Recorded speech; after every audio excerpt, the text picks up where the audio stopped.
একটি পরীক্ষায় 65% বাংলায়, 55% অঙ্কে এবং 40% উভয় বিষয়ে পাশ করে যদি 40 জন উভয় বিষয়ে ফেল করে তবে মোট পরীক্ষার্থীর সংখ্যা কত?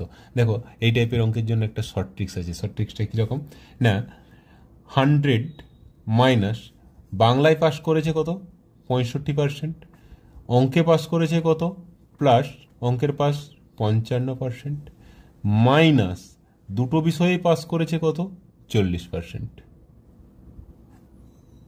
এইটা টোটাল করলে যেটা হবে এটাই হয়ে যাবে অ্যান্সার।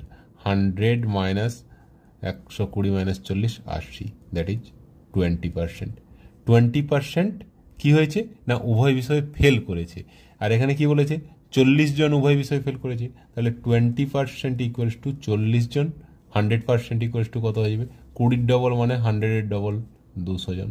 তাহলে মোট পরীক্ষার্থীর সংখ্যা 200, অপশন বি হয়ে যাবে অ্যান্সার।